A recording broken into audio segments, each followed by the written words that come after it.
Síndrome nefrótico. Es uno de los 12 o 13 síndromes básicos que existe en el estudio de las enfermedades renales, en nefrología. Les digo que son básicas, pues las que todos los alumnos deben saber. Ya cuando estén en el residentado y más adelante, ya tienen que conocer todos los otros síndromes.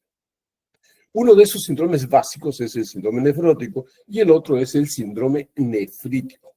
Pero además tienen síndrome de insuficiencia renal aguda, síndrome de insuficiencia renal crónica, síndrome de infección de vías urinarias, síndrome de neuropatía obstructiva, síndrome de nefropatía hipertensiva, síndrome de los disturbios electrolíticos, hidroelectrolíticos, hiponatremia, hipernatremia, hipercalemia, hipocalemia. ¿Qué otros síndromes más tenemos? Tenemos equilibrio de ácido básico, todos los trastornos de equilibrio de ácido básico. Y hay otros que se les llama, que existen, están presentes síndromes de anormalidades urinarias asintomáticas. Pero el día de hoy vamos a desarrollar dos de ellos. Ustedes empezaron, tengo entendido, en agosto y terminan ahora en diciembre, o sea, también ya están terminando este curso de introducción a la clínica. Y vamos a ver, porque estas clases todas las hago interactivas, presencial, virtual, para mí es lo mismo. Empezamos. Tenemos una imagen del riñón, es una imagen macroscópica del riñón en la parte superior. ¿Y qué cosa vemos? Primero, las medidas, claro, no se puede medir, no tiene ahí usualmente pongo una regla, esa imagen no sé dónde está, pero igual hay una mnemotecnia, 6 de largo por 3 de ancho y 12 de largo, 6 de ancho y 3 de grosor. Y aquí estamos viendo un corte tangencial, no del riñón. No es un corte transversal, sino tangencial. ¿Y qué cosa vemos? Vemos una corteza, vemos la médula y vemos la parte central, ¿no? Que es la pelvis renal. El parénquima renal, que lo van a ver toda su vida cuando vean ecografía, parénquima del riñón. El parénquima renal tiene dos componentes. Toda la zona cortical, que está aquí en rosadito, bien bonito, y la parte medular. Es decir, se mide desde el borde externo del riñón, de la cápsula renal, hasta el límite más interno que limita con la pelvis renal.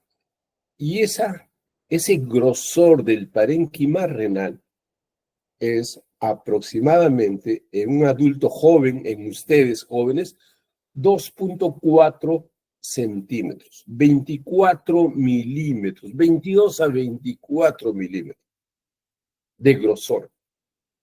Conforme la persona va avanzando en el tiempo, llega a los 60, 70 años, el grosor disminuye un poco.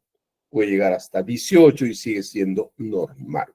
¿Por qué? Porque se van perdiendo nefronas en el camino, se va habiendo fibrosis por X razones, pero 18 de parénquima renal en una persona mayor, más de 60 años, es un excelente parénquima renal.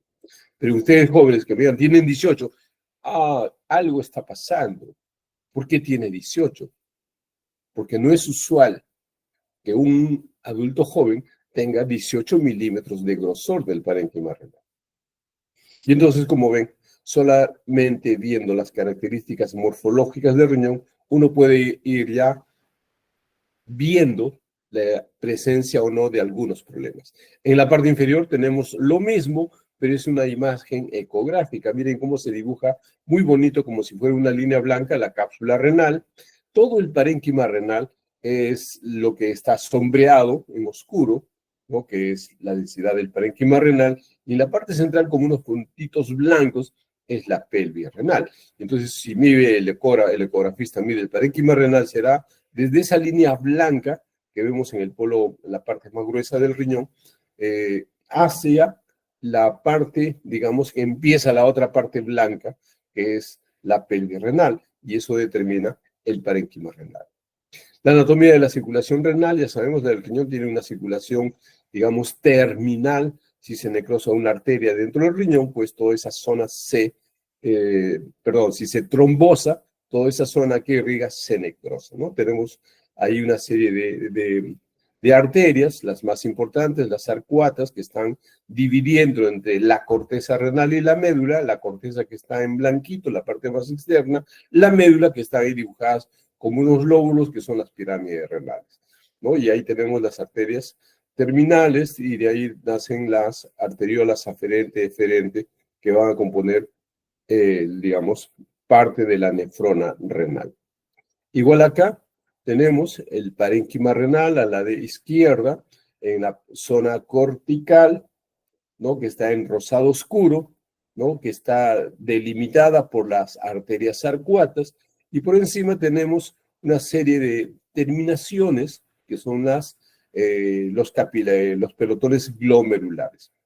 En el parénquima renal, perdón, en la corteza renal, es el lugar donde se encuentran los glomérulos. No hay glomérulo que se encuentre en la médula. Todos los glomérulos están en la corteza renal. Y los glomérulos en la corteza renal están divididos en dos grupos.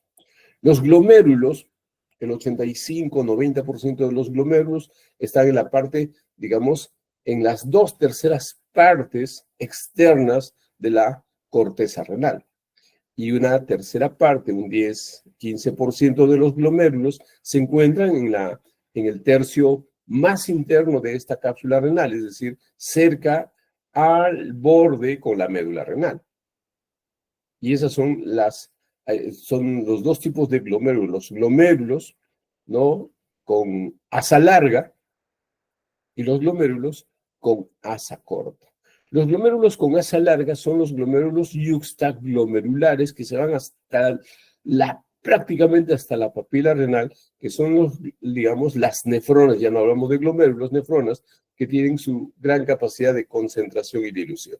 Y el 85% de las nefronas corticales, ¿no? Que no tienen asas de Henle largas, que son asas de Henle más cortas, que apenas llegan hasta la mitad de la médula, o sea, digamos que la médula tiene dos partes, la médula externa y la médula interna. Apenas llegan hacia la médula externa, son los glomérulos con asa de Henle cortas. Claro, no tienen la misma capacidad de concentración y dilución que tienen las nefronas de asa larga, pero son el 85% y su función principal es depurar, aclaramiento digamos, la función de aclaramiento del riñón. Solamente con fines de esta clase, revisar el glomérulo. El glomérulo tiene una arteriola aferente que está hacia la izquierda, aferente porque va al glomérulo y eferente porque sale del glomérulo. Es una arteriola que ingresa al glomérulo y en el glomérulo conforma estos que aquí se ven cortados, que son como unos anillos, que en realidad son un ovillo de capilares glomerulares. Entonces se conforma ese ovillo de capilares glomerulares y después de ese ovillo nace nuevamente una arteriola, la arteriola eferente que sale del riñón. Entre la arteriola aferente que ingresa y la arteriola eferente que sale, tenemos el aparato yuxtaglomerular. Y este aparato yuxtaglomerular está constituido por las células de los túbulos. Aquí tenemos el glomérulo, vamos a ver aquí un glomérulo, este glomérulo que tiene una arteriola aferente por un lado y una arteriola eferente por el otro lado.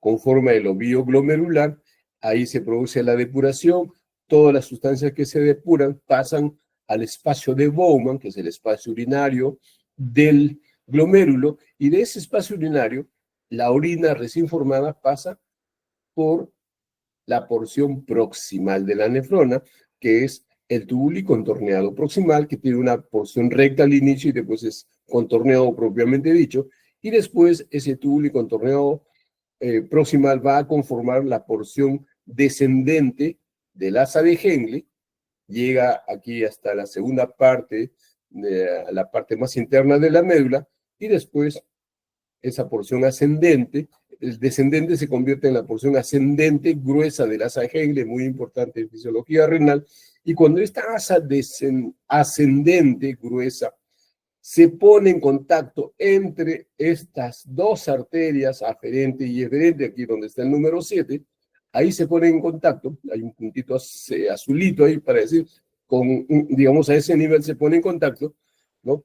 Y las células de este asa de Henle ascendente, que va llegando a contactarse, ¿no? Las células configuran las células de la mácula densa.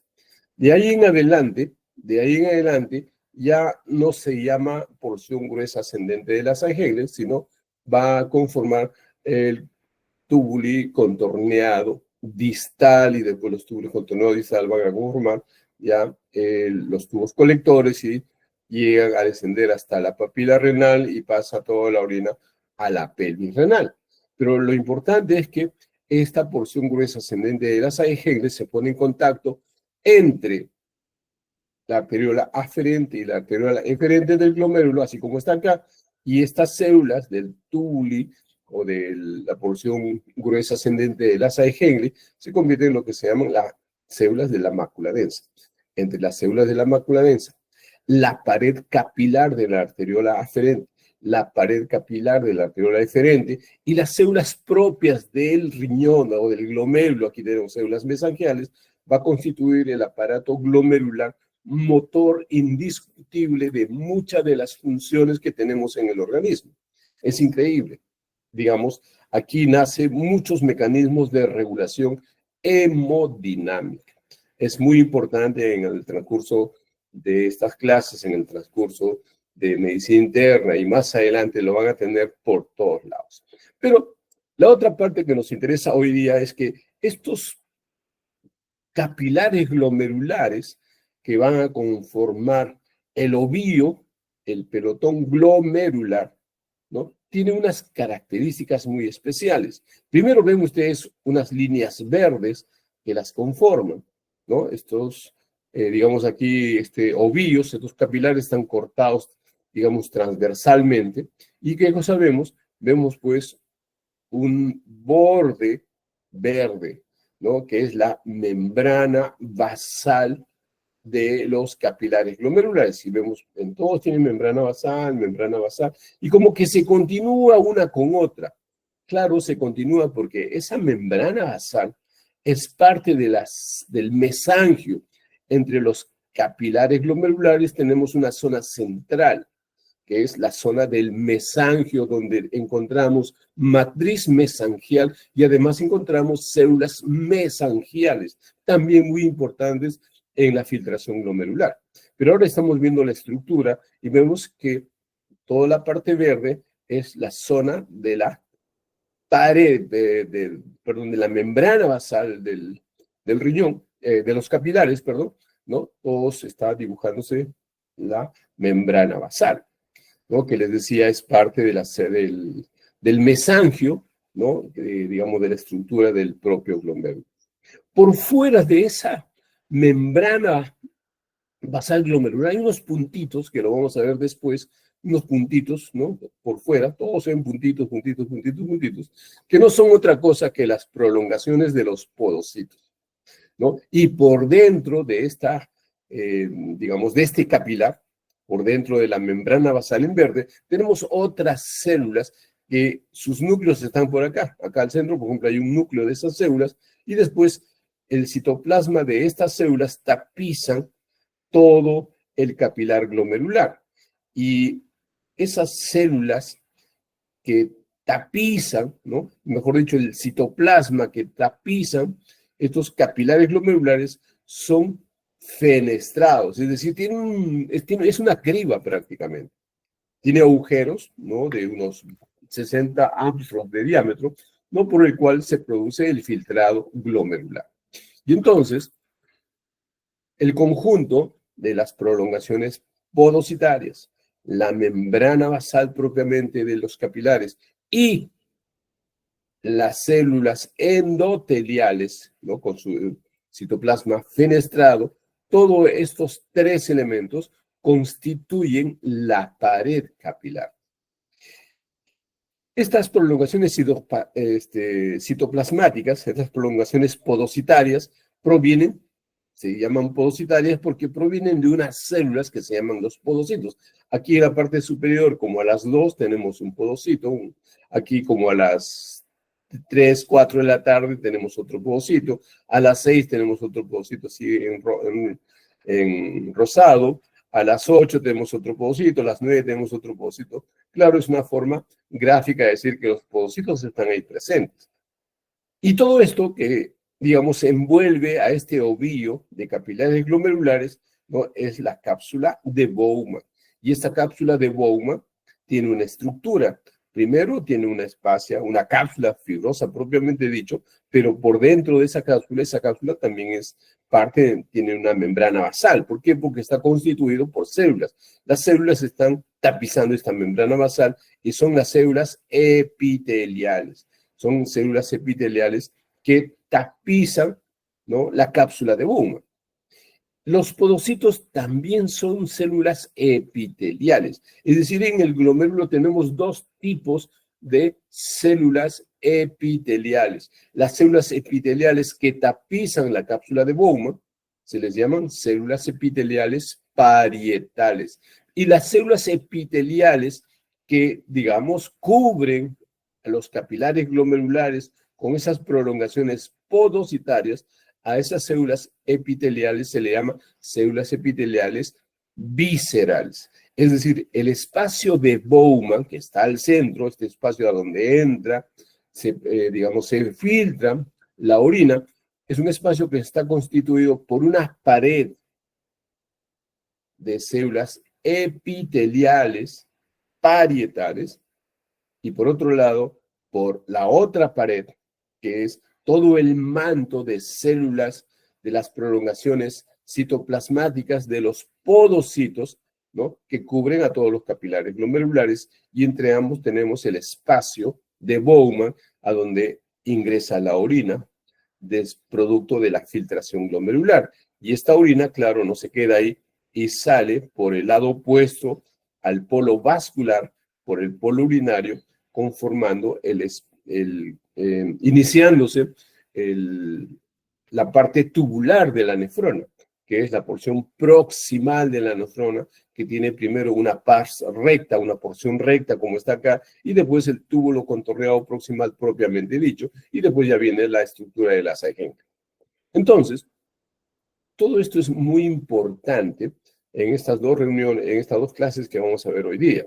¿Por qué? Porque las lesiones que se producen o el tipo de lesión que se produce en esta zona, en el glomérulo, va a determinar que el paciente tenga un cuadro de síndrome nefrótico o un cuadro de síndrome nefrítico. Los dos afectan la pared capilar. O sea, la razón por la cual se produce este síndrome nefrótico es por la afectación de la pared capilar. Solo que la afectación de la pared capilar es diferente, obedece a mecanismos diferentes en uno u otro síndrome. En el caso del tema que estamos empezando a desarrollar en el síndrome nefrótico, esta afectación es una afectación, diríase, transversal, es decir, así como estoy moviendo la flechita, ¿no?, del cursor, es en ese sentido, ¿no? ¿Por qué? Porque realmente los poros del citoplasma fenestrado de las células endoteliales prácticamente no se modifican. Tienen una estructura definida, no más de 60 Armstrong, que no permite de por sí el pasaje de células, porque las células en general son moléculas, son elementos celulares que tienen una dimensión mucho más grande, o sea, no pueden pasar por ese poro, no pueden pasar células. Pero pueden pasar agua, sí, el agua puede pasar por esos poros, pueden pasar electrolitos, sí, pueden pasar electrolitos, pueden pasar algunas macromoléculas, digamos, como proteínas, sí, pueden pasar como albúmina. Lo máximo que podría pasar por los poros de la fenestra del endotelio endotelial son albúminas. ¿Puede pasar globulinas? No, porque las globulinas son de tamaño más grande. Pero las albúminas, que son alrededor de 60 Armstrong de diámetro, pues a pesar de que podrían pasar por estas fenestras, por estos agujeros, a través de esta criba, pues encuentran una oposición en la membrana basal, puesto que la membrana basal tiene tres estructuras: una lámina interna que está mirando hacia el espacio del capilar glomerular, una lámina externa que está en contacto con las prolongaciones podocitarias y una lámina, digamos, al centro, ¿no? Que es una lámina que está entre la lámina interna y la lámina externa. O sea, son los tres componentes de la membrana basal. Esto, la parte interna, tiene una característica que su electrón, digamos, su carga eléctrica es predominantemente negativa. Y las proteínas, como la albúmina, por ejemplo, también tienen carga eléctrica negativa y por lo tanto se repelen. O sea, por una razón de carga eléctrica en la superficie de la albúmina, que no la va a perder. En cambio, la carga eléctrica de la membrana basal, si se enferma, sí la puede perder. Y si se enferma, entonces la albúmina podría pasar a través, en ese sentido, ¿no? Digamos, transversal.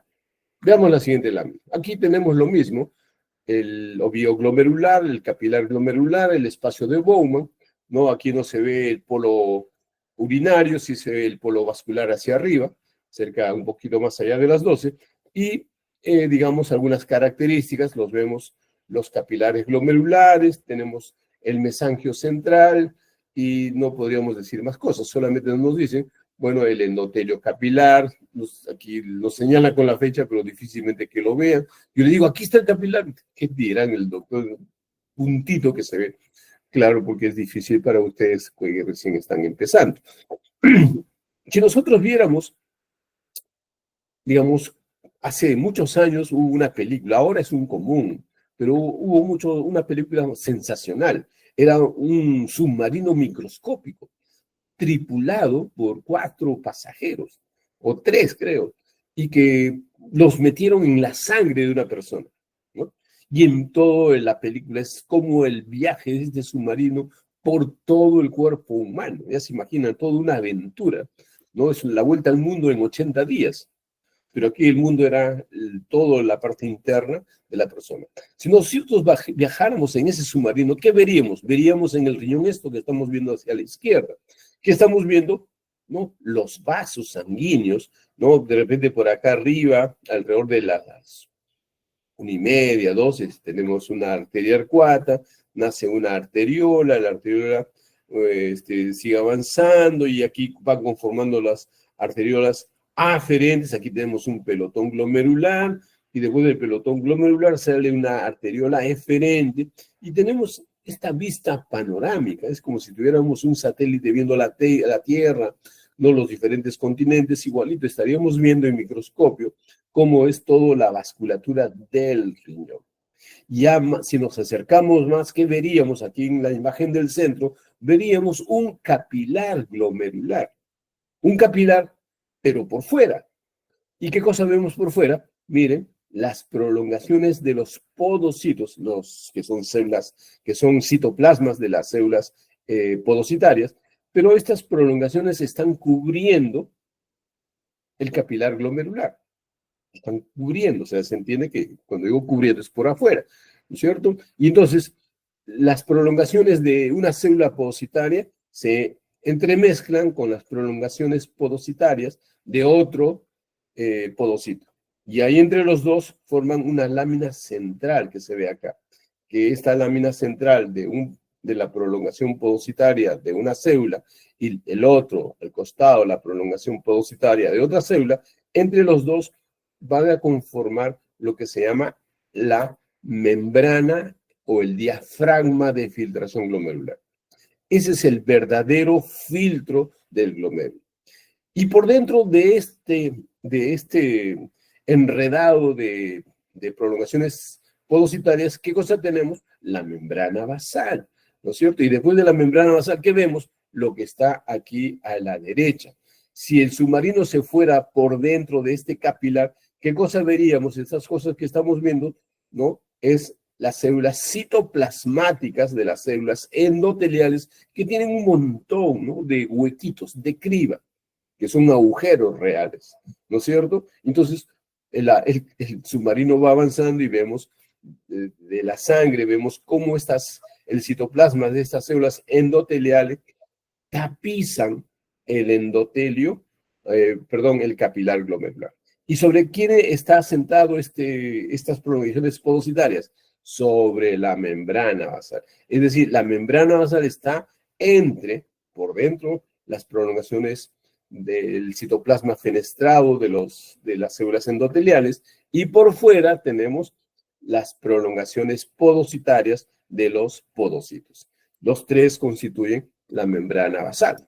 Y aquí tenemos en un diagrama, en naranja, un cilindro que representa, ¿a qué representa? La membrana basal, o sea, este es el capilar, digamos, glomerular. Y en rojo, este cilindro anaranjado es la membrana basal, que por fuera está, digamos, envuelto por las prolongaciones podocitarias. Cada estas triangulitos en verde representan las prolongaciones podocitarias de manera alterna de un podocito y de otro podocito. Y entre los dos se forma un diafragma de filtración que es el verdadero filtro que evite que solamente algunas sustancias permitidas la atraviesen y otras no. Que no pasan proteínas, que no pasan células.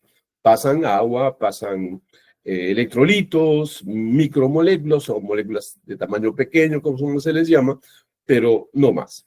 Y hacia el otro lado tenemos, de esta membrana basal que tenemos el endotelio, ¿no? Aquí en realidad está mal dibujado, porque este endotelio que aparece por fuera, ¿no? Debería estar tapizando por dentro de este cilindro, ¿no? Pero bueno, han querido graficarlo así, ¿no? Algunos dicen lo que pasa que estás viendo mal, ¿no? ¿Por qué estás viendo mal? Porque tú estás viendo por fuera, pero yo estoy viendo de este costado por dentro. Pero, digo, pues a ver, sí, tienes razón. Si yo cambio mi óptica y cambio mi manera de ver, en realidad es como si estuviera viendo este cilindro central de abajo hacia arriba y estoy viendo el tubo, ¿no? Esta pared que es la pared interna, ¿no? Y es la parte superior que, digamos, uno de los terminales de este tubo, lo estoy viendo de adentro hacia afuera y lo estoy viendo la tapa interior. Pero claro, si yo tengo la otra visión, veo la tapa por afuera y claro, todo esto está por afuera y da la apariencia que estos depósitos estas prolongaciones podocitarias están por fuera, es cierto. Pero y estas, de todas maneras, sea por dentro o por afuera, siguen fuera. Entonces, no hay explicación, está mal hecho.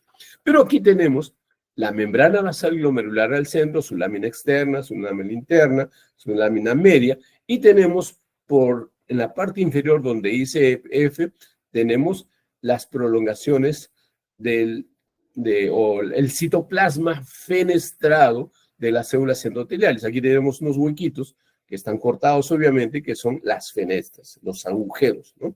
Y allí al centro tenemos la membrana basal. Y por fuera de la membrana basal tenemos las prolongaciones podocitarias. Aquí el que ha hecho la lámina ha querido, no es así obviamente, pero nos acá, digamos, ya arreglando la microscopía, nos está dando a entender prolongación podocitaria, viene del mismo podocito que porque son del mismo color y igual acá. En estos otros dos que son más blanquitos vienen de otro podocito. Como para quererlo decir de una manera didáctica, la prolongación de un podocito se pone en contacto con la prolongación de otro podocito, porque son, digamos, de colores diferentes.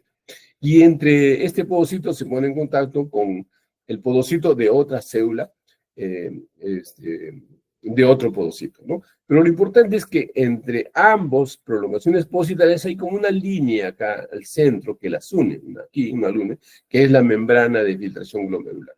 Si esa membrana se daña, sí realmente las personas van a tener problemas. Y de hecho, cuando se daña esta zona, entonces la filtración de las sustancias ya se pierde, ya no hay filtración, y entonces lo primero que van a pasar es gran cantidad de albúmina, porque ya no, primero pueden pasar por el agujero, porque el tamaño se los permite, pero no pasan más allá porque tienen la carga eléctrica negativa de la membrana basal. Pero si todo eso se daña, se pierde la carga eléctrica negativa, y si se daña la membrana de filtración, el diafragma de filtración, pues por ese diafragma es imposible que pasen en condiciones normales, pero si esa membrana se daña, ese diafragma, entonces las proteínas que primero van a aparecer digamos, en la orina, en el espacio urinario, son las albúminas. De hecho, en todas las glomerulopatías, antes se pensaba que no, la pérdida exclusivamente de albúminas era característico de determinadas patologías. Bueno, lo sigue siendo, pero el punto es que todas las glomerulopatías, desde las más leves hasta las más severas, al inicio la lesión es un poco leve y entonces primero pasan albúminas y después, como la lesión va progresando en el tiempo, ya dependiendo del tipo de lesión, puede ser muy lentamente o más rápido, pues las pérdidas de proteínas en la albúmina ya no solamente es de albúmina, que son las moléculas más pequeñas, sino de otras moléculas mucho más grandes, que son las globulinas. Y de hecho, vamos a ver cómo algunas nefropatías o glomerulopatías se clasifican por el tipo de proteínas que pierden. Las que solamente pierden albúmina obedecen a lo largo de toda la evolución de su enfermedad, ¿no?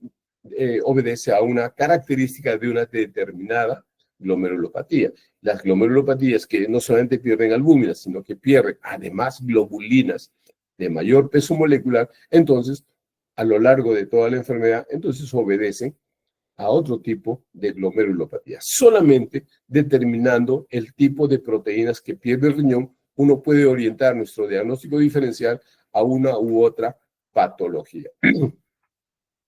En resumen, tenemos aquí en la parte inferior, en blanco, la membrana basal. Por debajo de esta membrana basal tenemos el, el citoplasma fenestrado en rojo de las células endoteliales que están tapizando la membrana basal.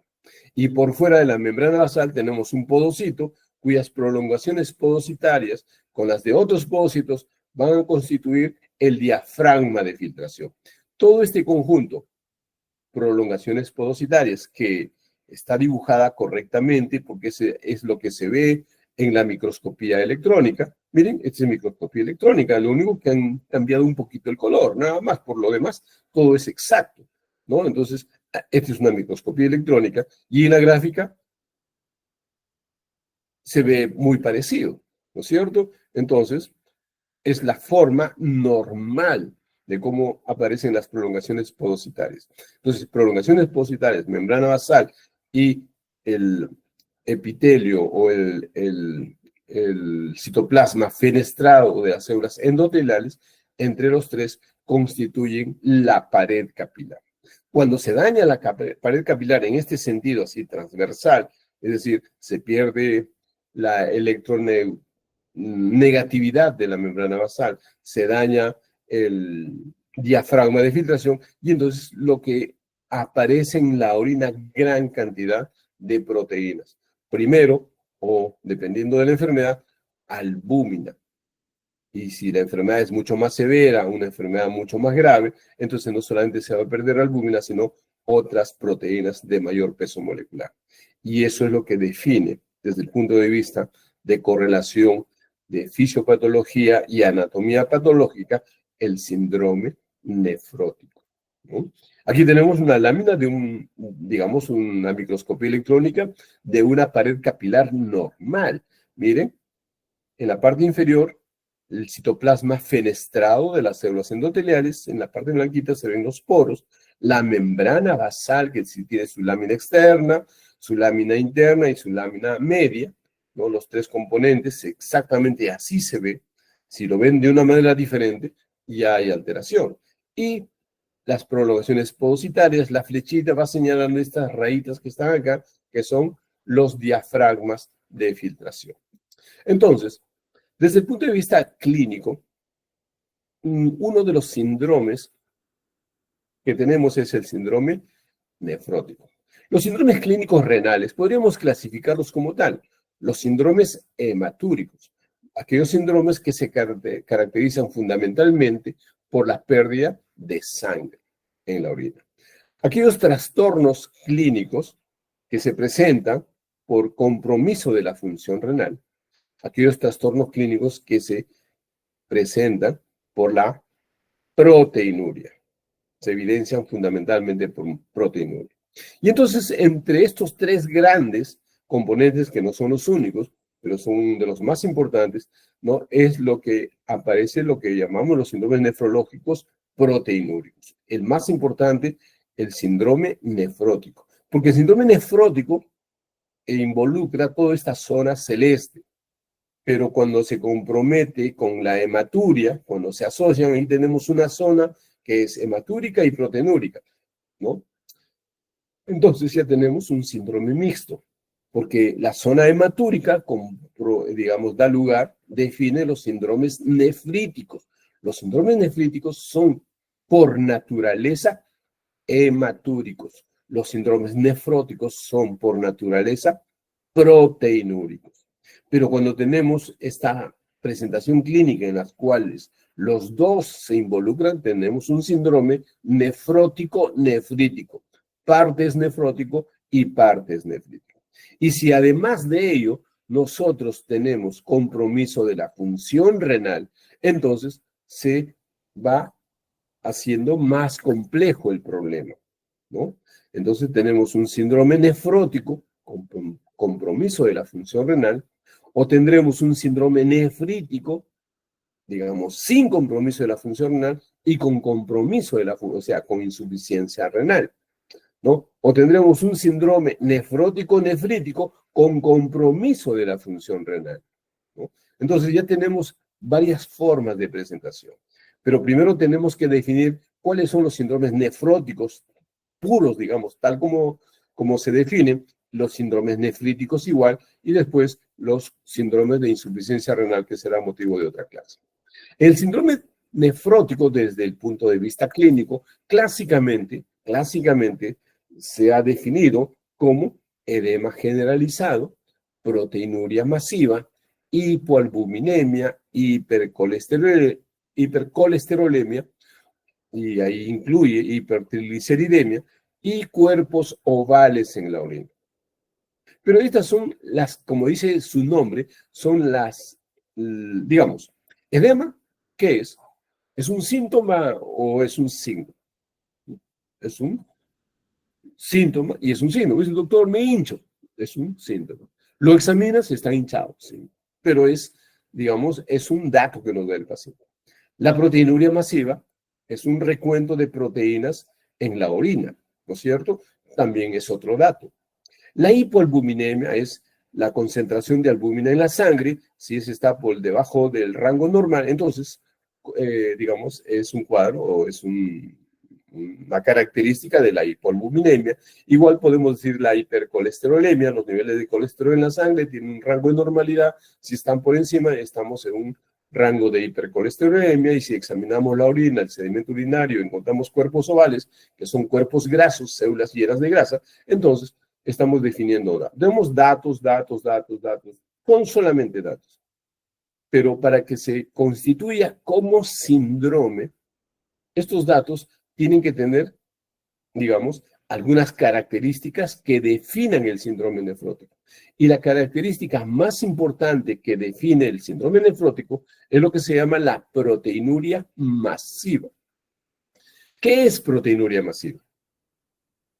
La proteinuria masiva se define cuando la persona excreta en la orina 3.5 gramos o más de proteínas en 24 horas, con una superficie de área corporal de 1.73 metros cuadrados. Esa es la definición correcta. Algunos libros obvian el área de superficie corporal. No debería ser así, porque esa es la definición correcta. Y está acá. Más o igual a 3.5 gramos por 1.73 metros cuadrados de superficie corporal por 24 horas, ¿no?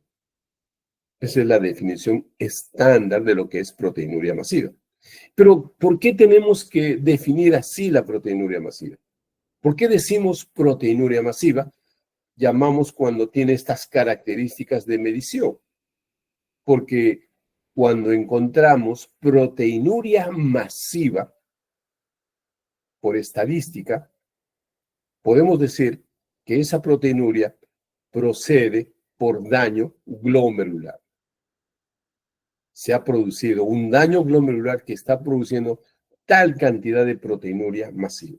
Entonces, cuando nosotros buscamos proteinuria, digamos, y queremos, perdón, si estamos buscando un síndrome nefrótico en un paciente que tiene hinchado, que en la orina tiene proteínas 3 cruces, las 3 cruces no dicen nada, pueden ser 4 cruces, 5 cruces, 6 cruces, pero son cruces, no es medición de la proteinuria. Para hacer medición tengo que juntar la orina de 24 horas y medir la concentración de proteínas en ese volumen de orina recolectado. Y si la cantidad de proteínas es 3.5 gramos o más, de hecho hay pacientes que tienen 12, 20 gramos, 18, 24 gramos de proteínas, ¿no? Entonces, eso define el síndrome nefrótico. ¿Por qué me interesa definir que el paciente tiene síndrome nefrótico? Porque cuando el paciente tiene proteinuria masiva, esa lesión, esa proteinuria masiva, proviene por un daño de los glomérulos. Es un daño glomerular. Pero cuando el paciente tiene 1.5 gramos de proteínas en 24 horas por 1.73 metros cuadrados de área de superficie corporal, la pregunta ¿es glomerular o no es glomerular?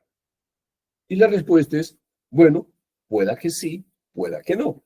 Puede estar empezando la lesión y recién no está apareciendo las proteínas en la orina, ¿no? Pueda que el paciente ha tenido antes que viniera a la evaluación que le estoy haciendo y haya perdido una gran cantidad de proteínas porque su riñón está muy dañado y su concentración de proteínas en la sangre, de la albúmina en la sangre en especial, ha disminuido tanto que finalmente ahora ya no tiene mucho que excretar. También puede ser posible.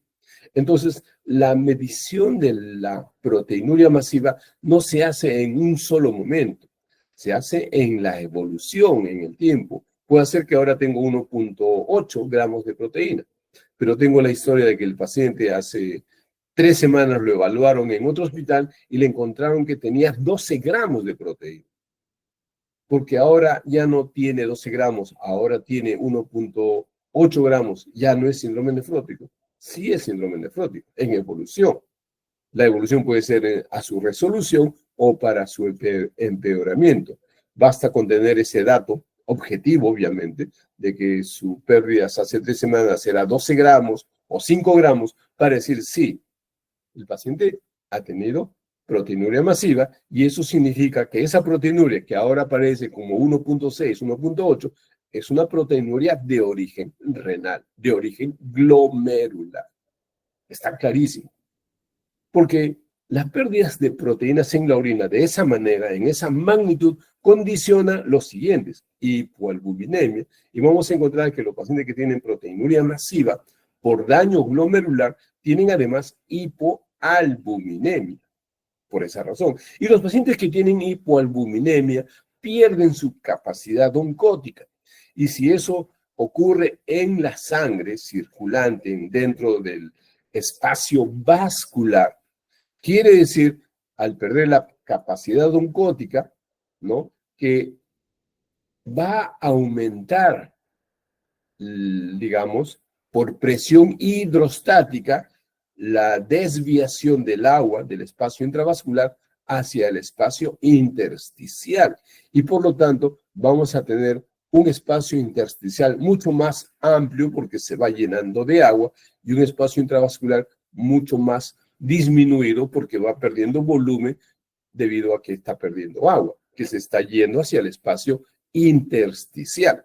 Y entonces ya tenemos 3 características: proteinuria masiva, disminución de la concentración de albúmina en la sangre, pérdida de su capacidad oncótica, predomina la presión hidrostática y fuga de agua por presión hidrostática del compartimento intravascular al compartimento intersticial.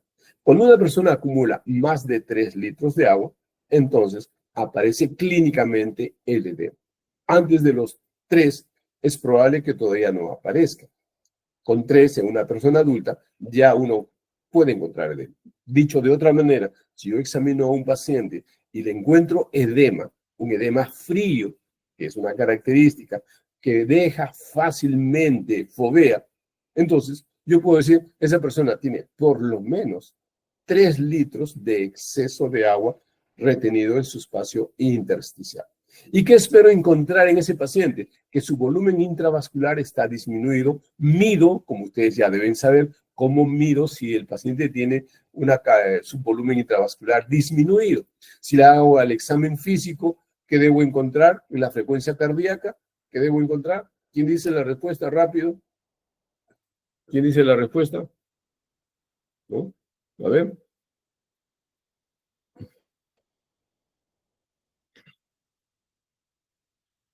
La respuesta.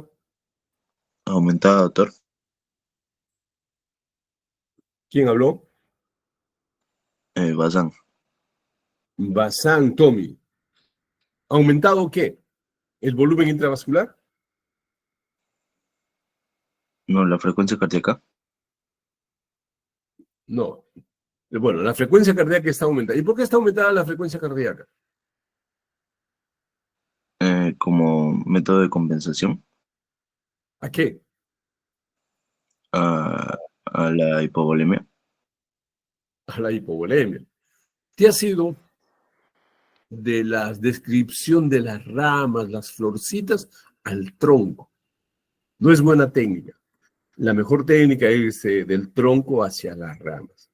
Dice, ¿por qué el paciente tiene, cómo está el volumen intravascular? Tú me has respondido, tiene taquicardia. Un momentito, te has ido a la rama. Y te digo, ¿por qué? Porque tiene disminución del volumen. ¿Y por qué tiene? Porque, ¿no? Entonces, la respuesta es, el volumen intravascular está disminuido. ¿Por qué? Porque obviamente hay fuga de agua del compartimento intravascular al intersticial. ¿Y cómo yo lo detecto? Si hay disminución del volumen intravascular, un mecanismo de compensación hemodinámico es taquicardia. Pero ahora, la pregunta era en realidad mucho más fina, porque ustedes ya pasaron cardiología. Si el paciente los tienes al frente y tú quieres en ese momento, no tienes tensiómetro, pero al examen físico, ¿qué tendrías que encontrar para que decir si su volumen intravascular está disminuido? De hecho, tú no recién estás viendo a la persona, no sabes. Le examinas el pulso, que es lo que me estás queriendo decir, y le encuentras que su pulso está en 74. 74. Ya, 70. Un estándar, 70 de frecuencia. ¿Cómo sabes tú si esa persona tiene un volumen intravascular disminuido o no? No tienes tensiómetro todavía. Te has olvidado, como se olvidan muchos. ¿A qué has venido a la práctica? A aprender medicina, profesor. Nada, respuesta incorrecta. Al otro, ¿a qué has venido? Bueno, a practicar lo que he aprendido en la teoría. Muy bien, a eso han venido a la práctica, vienen a hacer prácticas. Y si han venido a hacer prácticas, a ver, por favor, tensiómetro, estetoscopio, linterna. Pucha, más de uno se tiene que ir corriendo a traer, porque las prácticas se hacen con tensiómetro, estetoscopio, tensión.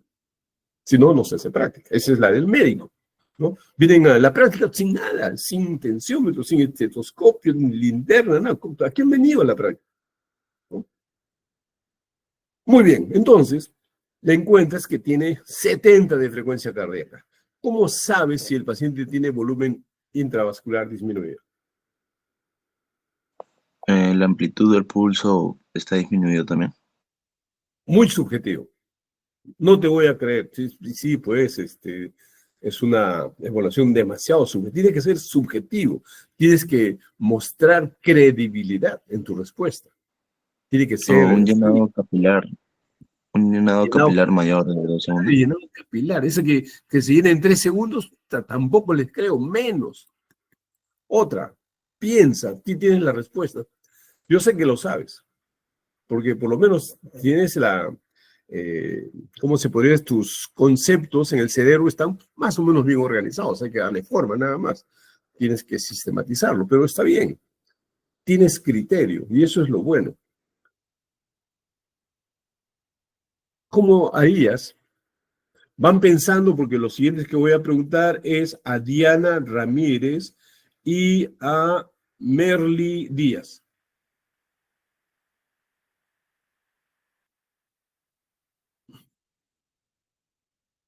Dime, tú eres Tommy, ¿verdad? Sí, doctor. ¿Cómo se te ocurre? A ver, tienes el paciente ahí, tú has hecho tu análisis, está hinchado el paciente, tiene que tener más de 3 litros de agua en el intersticial. ¿Cómo estará su intravascular? Tú dices, está disminuido. No tienes el tensiómetro en la mano. Entonces le tomas el pulso, que es lo que tú me has dicho. Estoy tratando de hacer lo que tú has hecho. Y le encuentras que tiene 70 de frecuencia cardíaca. ¿Cómo sabes si el paciente tiene volumen intravascular digamos, disminuido? De hecho, es lo que primero debe hacer todo estudiante, porque alguna vez me dice el alumno, dice, el paciente está en coma. Y le digo, oye, ¿sabes qué? Yo lo llamo al portero del hospital y le digo, ¿qué tiene el paciente? Doctor, su paciente está en coma, está mal, ¿no? Yo, ¿para qué quiero evaluar a un paciente en coma? Ya lo estoy perdiendo. Tengo que evaluarlo cuando detecto tempranamente, si no he hecho prevención, bueno, de lo más temprano posible tengo que detectar un problema. Y si lo detecto, probablemente mi éxito va a ser, mis probabilidades de éxito va a ser mucho mayor. Pero tengo que hacerlo. ¿Cómo hago? Es lo que te estoy preguntando, ¿no? Pero cuando me dice, ya, el paciente está chocado, pues doctor, no, ya está sin pulso, está chocado. Ya, ¿para qué te necesito? ¿Por qué? Porque ya está, el paciente ya está en las últimas. Aquí a mí lo que me importa es que ustedes tengan la habilidad de encontrar los problemas lo más pronto posible. Doctor House. Tienen que ser Doctor House. ¿Cómo haces para detectar? Ya estamos en 9:05. 5 minutos más y terminamos esta clase.